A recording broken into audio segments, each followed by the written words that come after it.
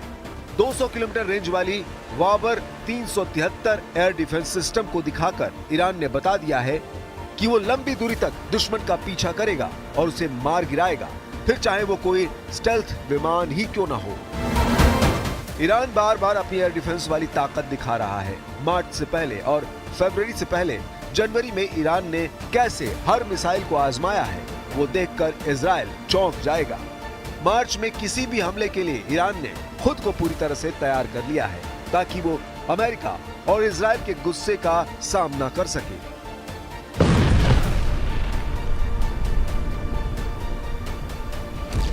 युद्धाभ्यास नंबर 1, युद्धाभ्यास नंबर 2, युद्धाभ्यास नंबर 3, युद्धाभ्यास नंबर 4। आग बहुत ज्यादा है, अंगारे ऐसे जो एक नहीं, दो नहीं, कई वॉर जोन बनाकर बहुत से देशों को जला सकते हैं। ईरान ने जनवरी के महीने में 4 युद्धाभ्यास करके अपनी ताकत दिखाई। सवाल है, क्या मार्च के आखिरी दिनों में या फिर अगले 24 घंटों के अंदर ईरान पर हमला होने वाला है? क्या मार्च 2025 में शुरू होने वाला है इजराइल और ईरान का सबसे बड़ा युद्ध? ईरान ने जनवरी से अब तक 2025 में ही इतने हथियार जमा कर लिए हैं कि एक बड़े युद्ध को लॉन्च करने वाला हमला किया जा सकता है। ईरान के ड्रोन बेस के वीडियो ने तो इजराइल से लेकर अमेरिका तक हड़कंप मचा दिया है। ईरान क्यों इतना आक्रामक है? गाजा और लेबनान में सीज फायर और फिर सीरिया में जुलानी के कब्जे ने पश्चिम एशिया के अंदर इतनी जल्दी क्या बदल दिया है कि ईरान को लग रहा है कि अब उसे एक नए वॉर जोन के लिए तैयार रहना होगा। ईरान को सबसे बड़ा खतरा अपने परमाणु अड्डों को लेकर है। ईरान को खतरा उसकी सबसे बड़ी ताकत मिसाइल बेस को लेकर है। ईरान को खतरा उसकी सबसे बड़ी फोर्स रेवोल्यूशनरी गार्ड्स को लेकर है। ईरान को खतरा उसके तेल के ठिकानों को लेकर भी है, जिस पर इजराइल की नजर गड़ी हुई है। ये चारों ताकत इस वक्त अमेरिका और इजराइल के टारगेट पर है।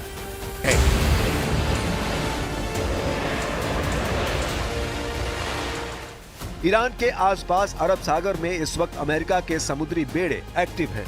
रात भर उड़ान भरी जा रही है। फाइटर जेट, टोही विमान, सभी एयरक्राफ्ट कैरियर से टेक ऑफ कर रहे हैं। आखिर अमेरिका को ईरान से कौन सा इशारा मिला है जिसके बाद अमेरिका की नौसेना और उसके फाइटर जेट इतने एक्टिव हो गए हैं?